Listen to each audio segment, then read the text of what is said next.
here. Hi, everyone. I'm happy to be here at London Clojurias. Thanks, Bruno, for the invite. And thanks to all the supporters of this wonderful meetup, too. Thanks for the Clojure Brazil community in Telegram and the Slack of the Clojure. Is a very supportive folks. And so we talk about Recife, which is a model shack, right? Made in Clojure, which uses TLC and TLA Plus behind the scenes. Right? And so let me present. I'm Paulo. I am from Recife, which gives the library name, right? So yeah, we are very proud of our origins. So currently I am working as a software engineer contractor at Crave. It's a healthcare startup in Minnesota. I work remotely. And I'm working with Clojure since 2017, both with backend, front-end stuff, and work with Datomic, Postgres Frame, all the Datomic Frame, all the Clojure hype, right? But we have experienced, the hype is to stay, right? It's a very sustainable hype. It's working today, but working 10 years ago, it's working today. So it's a very good language. And a fun fact is that Wilker, the last presenter, is also from Recife. So yeah, Recife is a very how can I say, a very good place for this. Has a pole of computation in Recife, so a lot of people come from there. So yeah, so let me ask try to answer the question of what is Recife. So before anything asking, I will try to explain in a high level fashion what Recife is, and don't worry, we fill in the gaps later, right? We fill details later. So Recife is a model shaker, and a model shack is something which helps you, right? Very absolutely help you to run your design, your idea in abstract level, and Recife is powered by TLA Plus behind the scenes. So what Recife is different from TLA Plus, TLC is that we can run it only with Clojure and the wrapper, right? We can have the power of the wrapper in our hands, and we can run like we are used to with our editors, with our workflows. We can add tests. We don't need to be attached to TLA Plus or TLC editors, anything like that. We don't need to wait for tools to be developed, right? If I want to do for Emacs, I have the development environment, everything. And to make TLA this integration, right? There are things that I am ashamed of. I will not enter in details here, but it's things like, for example, just to give you an example, every time you run the model checking from Clojure, so you press Ctrl+C, Ctrl+P, or Ctrl+C, Ctrl+E to eval the expression, right? To eval to run the model. So it creates a JVM, a new JVM. It passes the argument, pass the class path, and runs the model there. So because I find some difficult in the TLC code base, which is Java, it had some. When you run it once, it creates some state that when you run it twice, when you run again the model, you would not obtain the same results, right? Because it had some state, had something that was hard to collect, to garbage collect, and to make it replicable. So I had to do things like serialize data from the JVM, serialize exceptions, so we can at least have in the good path, right, have a nice experience running from the repo. It runs CLJ over your namespace. It requires your namespace, so it's a lot of tricks that were, it's fun today, but at the time were not fun. But yeah, I will not enter in the details of the thing. And let's go now for the interesting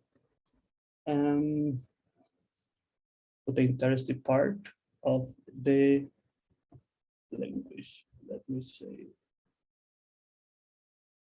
And a second part about Recife that is also has a recently committed analyzer. So I guess it contains a lot of bugs, right?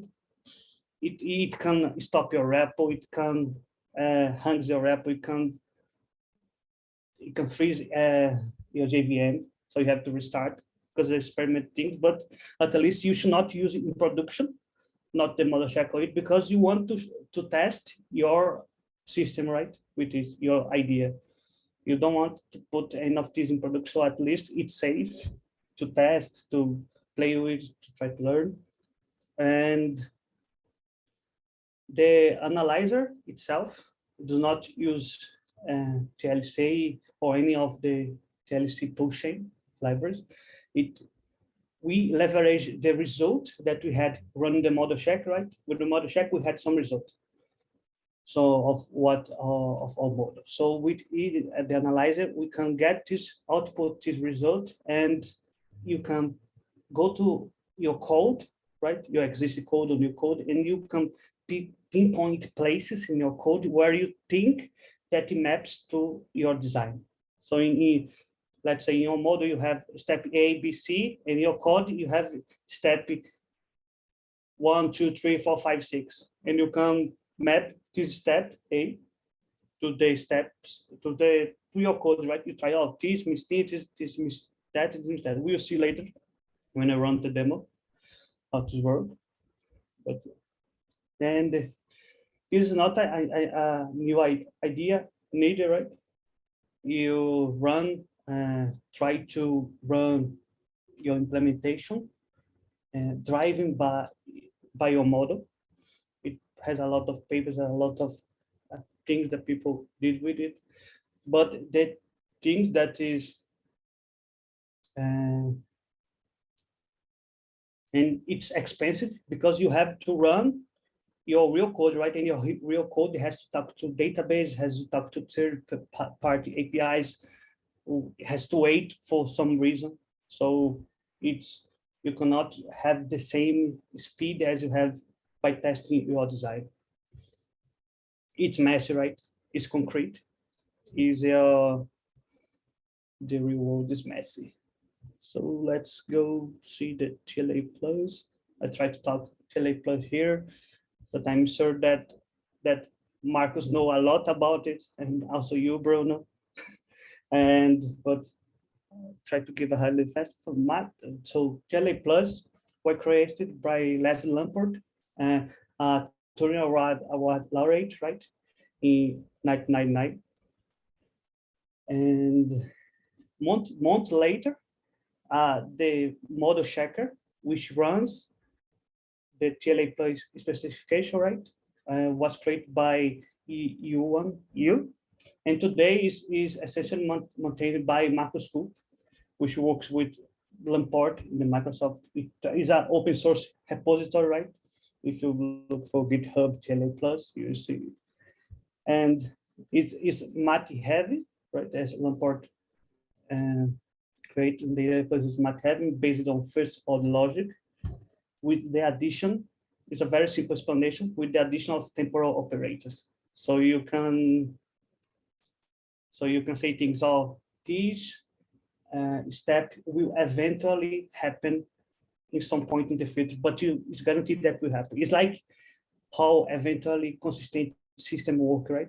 You know that they will converge, but you don't know when. It can be a very 1 second, 1 year, 10 years, they will converge sometime. And these temporal operators is what enables TLA Plus, Recife, and things on top of TLA Plus, TLC, to model the distributed system that you want, right? So we can, how can I say, we can walk over the time, a logical time, right? And make our system evolve and see the trace later, if there are some violation or if there is not violation. Today is used heavily by AWS, Microsoft, MongoDB, other companies. And I saw some crypto startup companies also using, like Informal Systems. Is huge because the crypto ecosystem, right? They want to verify things. It is another tool to another defense barrier, right, against the bugs that they found. If there's a bug there, then it's a bug forever, right? It's a contract, so it will be forever, and you get lost. You cannot mutate the contract. And the concepts of that use IntelliC, IntelliPlus are essentially the same for receive. Right? It's based, but you have the benefit of using Clojure to it. You don't have to learn the TLA+ syntax. But if you command, it can be, as Marco said, right? It can be as a entry point or for TLA+, or you can stay just in Clojure in receive, just do this. It's just another way to do this, the same thing there, right? Y plus cal, which is a DSL that transpires to TLA+, has a simple syntax for programmers. Clojure is a simple syntax for people who know the Clojure language, right? And Clojure is a small community, right? So, but the TLA+ community is even smaller. So imagine the intersection of both. And this is what I want to expand, right? More people using this, knowing more about model checking, formal methods. I myself am not a TLA+ user, but I just love the tooling that's around this model check, right? This TLC, receive. So there are a lot of things. Let me see. And why to use TLA+, or more broadly, why to use more general, why to use formal methods, model checking, why to use receive. Well, by building a model specification, you learn more about your system, right? Because you have to think about it. You have to learn about the concepts to build that model, to build that system. Disambiguate the things. There's no way that you can put ambiguity in your specification because it's very strict, right? You cannot, it's not raw test. You have to how can I say? You have to be certain about what you want to specify, to design. It's like code, right? We have all the requirements of our PO, iteration, in your company, and you have to drive these designs to some formalize the code, right?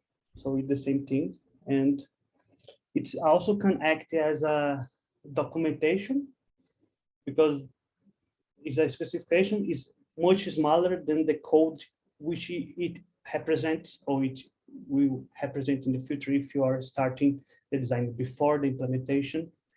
And also as the documentation is live, you can run the documentation, you can make change to it, test optimization, you can test other designs, and you can check if the invariants are broken or if they are valid. So you are able to find bugs early in the process, right? As you learn, you specify, oh, we have a violation here. So what is an error in my design, or error in the implementation, or so there are a lot of ways that you can develop a model, a lot of workflows. So let me see. And why not TLA+, right? We have the benefits. Now we'll talk about the downside. It's not a silver bullet at all. Should be used sparingly, right? It's not used for everything. It's a very, it's just one more tool to help with your defense in depth, right? Like between security talk. So you can, if you have unit test, integration tests, you can end it to endpoints, you have QA, you have, it is just another tool that you can use for testing and for this, for documentation of your system, right? And there is an upfront cost to build the model, because which has to be taken account when you are learning the concepts around model checking. It can also take a while for it to enter your mind, right? To understand. You have to practice because there are concepts like invariant, liveness, zipper operates that you have to sit and practice to understand a little bit more and to be useful. And if the thing that you are doing is simple, don't, I guess you have the sense to see if it's simple, right? You know, but you probably should not use model checking. You should keep your existing workflow. You don't need to change everything out the workflows for dev to write code for it. Most of things are not working, and especially in our web ecosystem, right, where we want to take data from one side to another. We don't want, at most of the time, create complex things. And to paraphrase Niger, right, Michael Niger, who code is a liability, and this is code as well, right? If you write TLA plus or receive filtering, this is code as well that you have to maintain, and less code is better. So if you don't need to, if it has low ROI or low return on investment, you should not try to do it. And also, there's no model to code translation, right? You cannot get your code, be it TLA plus or Recife, and convert to Haskell, to something, to some language that you can use in re-implementation, right? Like you can do with Coq or with other more language, but this other language that require you to create an entirely proof, it's much more expensive upfront, and they are able to spit out the code that usable, right? And of usable in this, we have the Hilo Wayne website. It has a typo. It's Wayne with a Y. Sorry, Hilo. HiloWayne.com, not Hilo Wine. So yeah. So let me see. I will go. Let me see these concepts. Yeah, invariants. So we talk about one concept of the model check, right? That we haven't received. Yeah. And you see here, it's invariants are like assertions for each step of our model, right? It looks for things which should not happen according to all requirements. So, for example, we have here saying that X should always be greater than 2, right? If in some step, in some state, X is equal or less than 2, then it's a violation of our invariant. So the queue can never be empty. And let me put this. And looking in Ambiente, if you have some variable which keeps the history, and we can check in the history that the request was sent only once. And another very contrived example, I always order 3 Big Macs and 1 salad. So if I order something other than that, then I'm violating my own requirement, right? This is the requirement of my life. I always want to eat a lot of food. And we had another concept in TLA, in Recife TLA plus TLC. I will talk only Recife now, right? So I don't always say the same word every time. And It is a brother of the invariant concept. I will explain very simply here. It's like a session over a group of states, while invariant is a session looking only in one state, right? You are looking state per state in temporal properties. You are looking into previous or future states to check if something good will happen. So, for example, you can say when x bigger than 2, it will never come to be x or minus or equal to 2. It's a different assertion than the last one, because here we are saying that in an infinite number of times without the actions happen, the steps happen, it will never come to this. Or the queue will be eventually full, and it's guaranteed that you send me a request if I send you my ID. And yeah, after 50 minutes, it's not the same. So let's go to a demo, very quick demo, just to show you the demo in IntelliDeploy, right? Because just to see how the face of it. So here we have the IntelliDeploy file .tla. We have the configuration, don't need to change this. And here we have the import, we have the variables, we have the operator, and we are initializing this variable counted to 0. And we are saying that for each, in each step, right, we only have one step, which is next. And this counter, with this tick, it means that the next value of counter will be counter plus 1. So it will start with 0, and the next will be 1, 2, 3. It's just a counter, right? And our invariant here is just, let me see. Our invariant is just that less counter should always be less than 5. It's just a bogus invariant, right? Just to see how TLA plus TLC works. So let's run this. I'm set the invariant here, the specification, use this back. Let me check the model with LC. So you can see here that we had a trace, and it got 0, 1, 2, 3, 4, 5. And at the 6th step, right, the 5 is violated the invariant here. So it's say the invariant less than 5 is violated. So for this very simple specification, we can see that if a invariant or something or some requirement is violated, it can show to us when it's violated, right? And show up, it shows the trace that lead to it. So let me see. The next is state of trace, and next I will show you the same demo enclosure, and we go to more complex code, right? More complex models.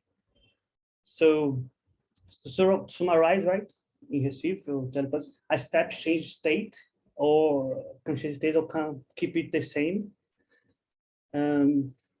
A trace is a sequence of state, like here. We can check if each state here, as we have only one variable, we only have one state, so we just need to see this variable here. And where is that? And we can see what happened with our model, which step were taken, and the value of the variables. And it's useful for debugging, and as you is used for debugging, and it for debugging as if you have a trace.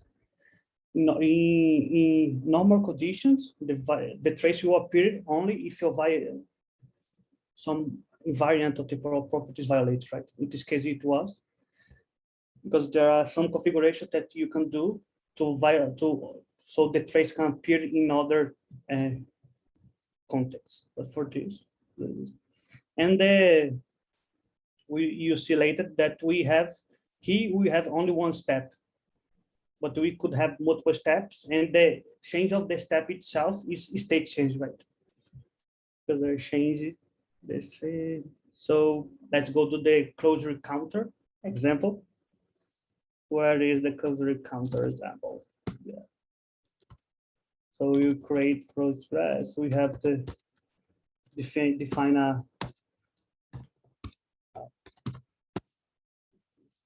column. Gonna say, are you able to see my screen? So let me see. We have documentation. We define a process here. We define the name. We don't need to define anything here, and this just takes our. Let me see a counter is our global. Let's define the global here. Global map counter 0, like it starts at 0. It the global variables need to be namespaced. It's just some arbitrary thing that I don't, so you can use local and global variables in your code. And what we want as to be, we call it GDB. We want to increment the counter, right? Let's take the DB, then counter ink. Yeah, it's there. So let's define the invariant. What's the name of the invariant? Less than 5. Let me put like this. And it also receives the DB.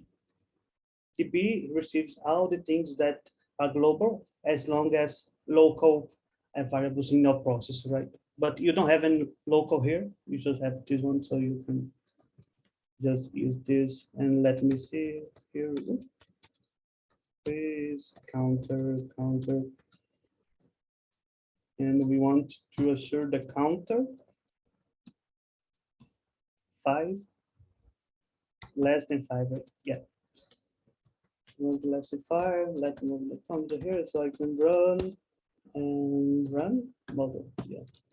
We receive 2 parameters. The global, it's just a map, right?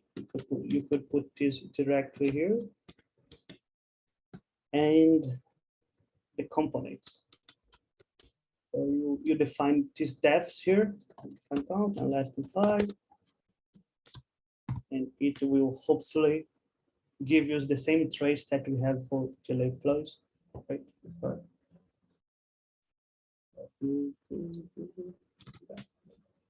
Inside the result. So you can see that we had this trace, just a different form, right? Let me go to the, where is the thing? I annotated the trace, so it's easy to see.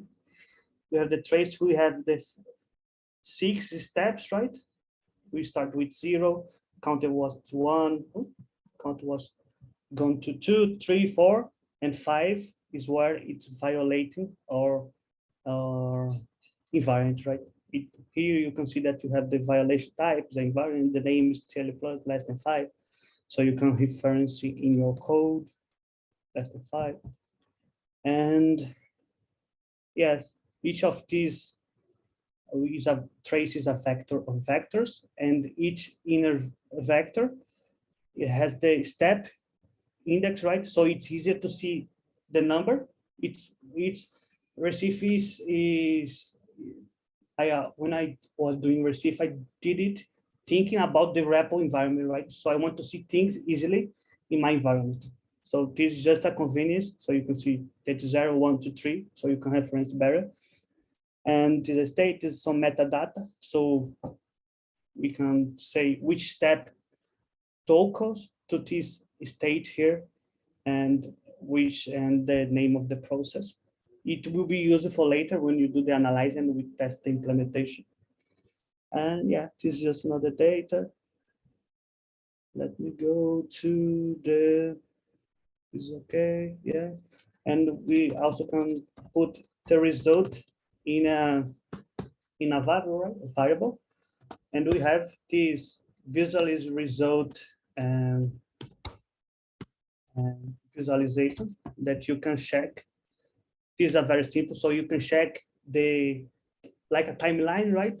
Using Quill to visualize the environment. So you can control, you can see, oh, for a more complex element, you would see maps represents as circles. Is a very abstract thing, but I'm not talking about. Just the reason for all of this to help the user to find the bug, why it's failing.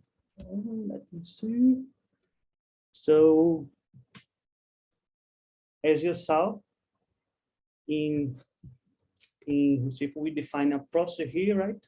A process and an invariant. And a process has a main entry point here.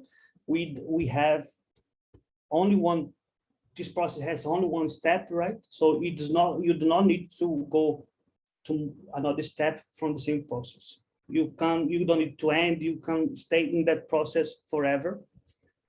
And yeah, the process groups one or more steps, and you can, I'm gonna say, you can,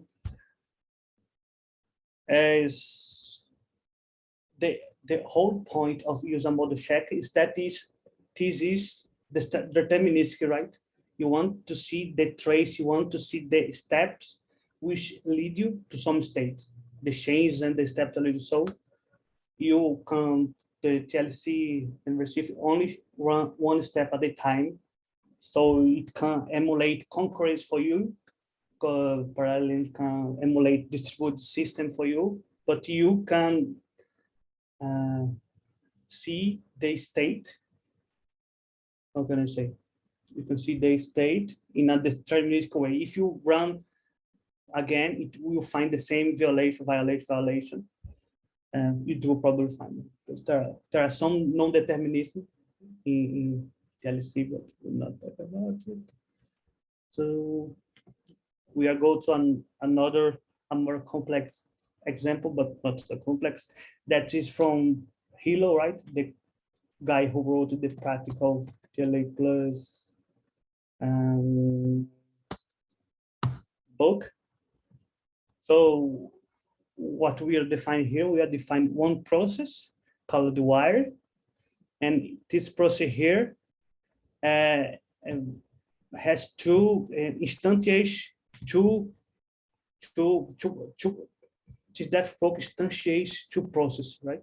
So you can have process X and Y, and they can run like real life. They could be running one step and then I run X step, then I run the Y step, the X step, Y step. So all the interleavings that you have between these processes are testable by receiver, right? By TLC. And you have some local variables here. You have the steps. So this is just a map, key value. You say that check funds is a step, and this is the action of this step. You have the withdrawal and we have deposits. Are very simple here. We just check the funds and we go to the step withdrawal, right? Go to change the PC to a no step. So from here, from check funds, you go to withdrawal, and from withdrawal, you go to deposit. Use the go to. And let me see, withdrawal just diminish the amount from the account Alice, which is all global, and deposit just increase the amount in the bank for Bob. And now invariant is that Alice and Bob should both have positive or zero or plus money amounts in their account, right? Let's run this.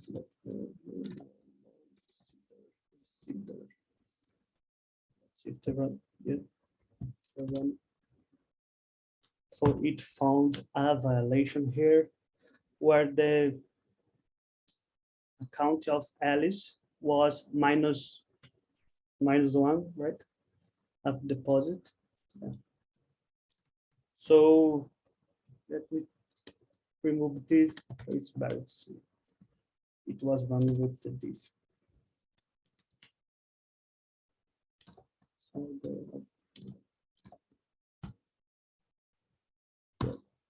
you can see here that we have this step, this another. Let's go to the other last one, which violated or invariant, is where Alice was going to -1 from a withdrawal, right? If we see the trace and we map to the state, we'll see that this makes sense. So let's see the demo, and we also have implementation of this here. So this is another. We run the model check, right, with Recife. We found a trace, a violation. So with this trace, we may want to create a integration test for our implementation, right? Because we have the steps and we can just emulate the steps in our implementation. And we will see here how to do it, but let me explain easily and quickly. The implementation is just like our design, because this is a very simple model, right? It has adapter which convert money to big data from string or from strings. It check funds. Forget about this or now. Later, it just check. It just subtract the money from the sender and increase the money from the receiver. It's very simple, right? And you run everything in a pipeline. Adapt, check fund, withdraw, deposit. This is everything that these request functions do. So, and let me see here. Yeah. So if I run, let me run this model here. Let me reset.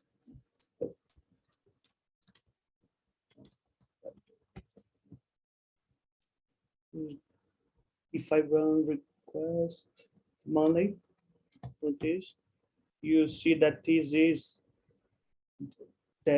this diminish, make a transaction, right, from Alice to Bob with the amount of $4 or $4. Yeah. And Alice now has $1 and Bob has $9.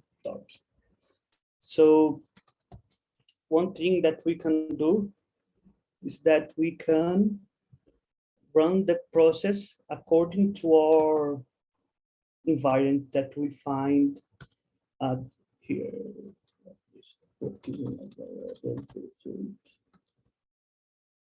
Yeah. Let me put in a variable so we can see the trace again. From the trace, we can create a step.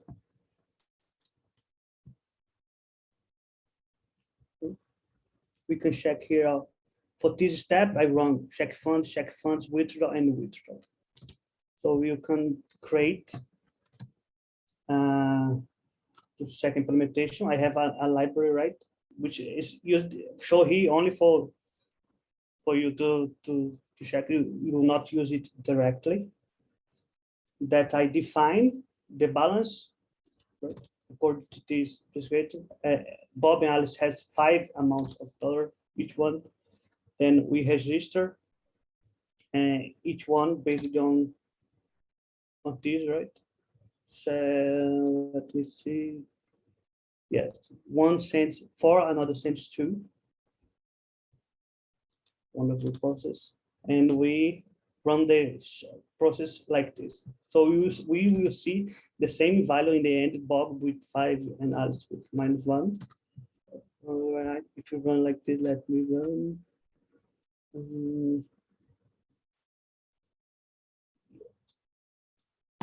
So yeah, this is just so that manually we can take the trace and run our step, right? Use this. I'm not explain the library now, but this is a library that you, as I said in the beginning, right? You can pinpoint your code with place where with the name of the step, right? I have check fund, withdraw, deposit, and it frees your, it schedule your thread, right? It creates a thread here for request with money for, and another for request for me too, and it stops.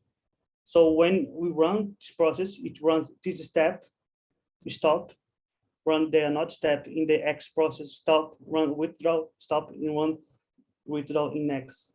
So you can get some time of scheduling controller, right? For very simple thing. And we also have the larger, and let me go to the analyze life cycle. So now you see the a more interesting part, that's the analyzer, right? To test the implementation using the model result. And this is just a very high level view of this. You have a way of register your, that we put this here and put this, just this code here. We have to see that. So we define, let me take this out here. We define a global function. We define the mapping, right? From our model to our implementation pinpointed place, right? Where we pinpoint with these labels here. So we are saying that these are places of interest for us. And here we just have 3 steps: mod the positive, maps to the positive, withdrawal, maps to withdrawal, and check fund, maps to check fund. And check funds, as this is our first step, right? If you go to the model, you see that the process start at check funds. So is all the first step, the main entry point of the model. So it's also the main entry point for registry, right? You are create a process when you call check fund. The check fund will be the first step for this process. And what we just do is just call the request like we did here with our elements. We get our state from our tracing, right? We have the trace here, and this is just mapping the vowels to add the handle and the assertion. With the assertion, we can assert that the model state and the output implementation at that step has the same value, right? So you have expected and actual. So we can check if they are the same. If they are not the same, it creates a trace with the implementation step for you. We'll see. So let me see here. If we run this, and this is the analyze result. Analyze function. It receives the result, right? It receives the trace from model, and it also receives the init, which is a initial global function, and the implementation map, which is just this mapping here, and just this mapping. It's a lot of functions, and we have this number of trace, which by default, I guess, is 20. But let's run the trace. If it do not find any violation to the model, right? We saw that the model has a violation itself. But if you see that the model with a violation satisfied or is satisfied by your implementation, then it means that all implementation also has this violation, right? Let's see if you find, yeah, it did not find any, as you can see, if it's new, it did not find any violation according to the model.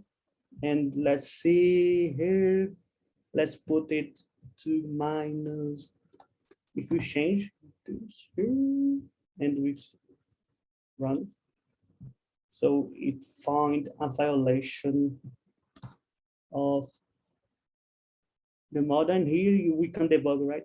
As we changed the minus to plus is a violation. It found a violation of our implementation according to the model. And let me see the last example. Let me see. We have a more complex partner application, right? Which is a, I'm gonna say, is a sign-up system that I participate, we built in my previous company. And the idea is that a company can have many children, right? You have to sign up all the companies, all the children, but you can only sign the parent, the companies which have children, if the children are already signed up. You cannot update late, you have to sign up. Right? So we had to create a little protocol for this. And let me see. Yeah, you have to refer the children's parent ID when you are signing up the parent. So you cannot sign up the parent, the company parent, without having the children already signed up. So it creates it can create some deadlock or something if you don't do it correctly. Let me see here. I will show you quickly because we are running over time. Where is the button? Partner. So yeah. Not show everything here. There's a lot of comments. This is already in the receive repository. You can see later we have the companies, we have some other helpful requests. Because in Recife, we don't have the concept of send requests. Is everything is a state model, right? You send a request, you store in a set, then you fetch the request somewhere. So here we have this process to send the initial request. Terra send all the companies which do not have children. Then we have the partner server, which is the who received the request, right? And process and creates a ID. Where the yes, from counter. Yeah, counter is where all IDs that is stored.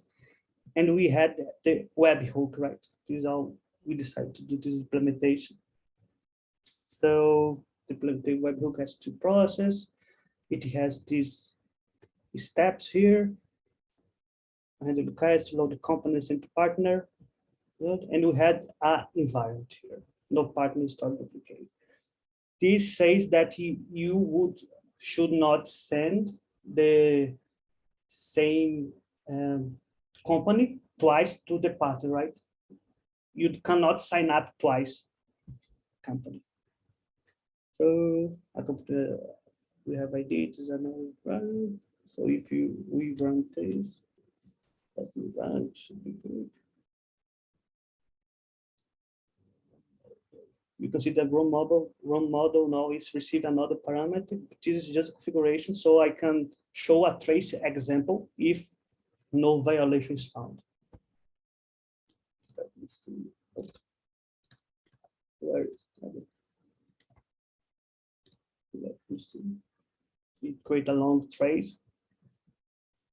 Oh, but this is only a trace example, is not a violation of anything.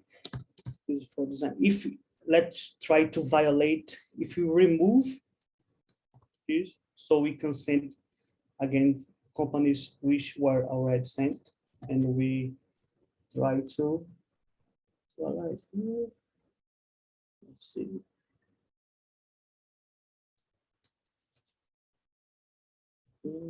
Result. You can see that to create a trace, and the trace says that it's violate no partner history duplicate invariants. So it's sending, and you can see in the history it's which keeps the request history. So at first we send the C2 zeros for 1, C1, 2, C2, C4, C1, and C1. We send C1 twice here. So it cut for in that because of that mistake that we made. And also, as we did with the while example, we can also call it from our implementation. I made a more, this is like complex example because it requires it use Postgres, it use a lot of real world components, right? I have to start and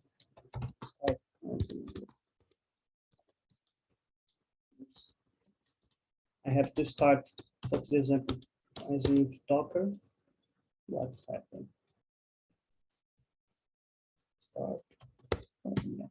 After I start Docker, I'm not sure the whole example because of time, but yeah.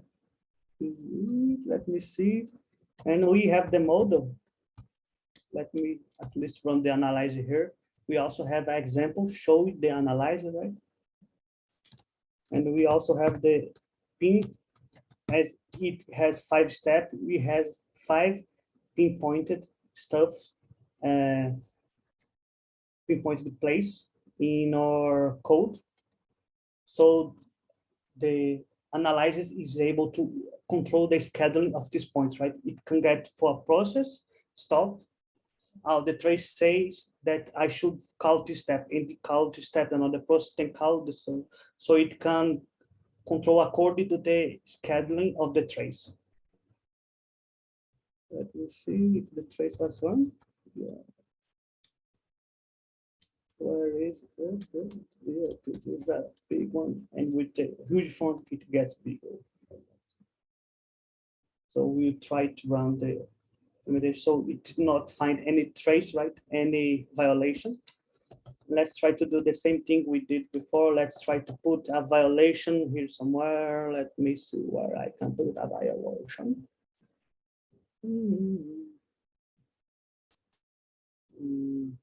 My center. Here we are querying the parents which were sent. Let me try to do this.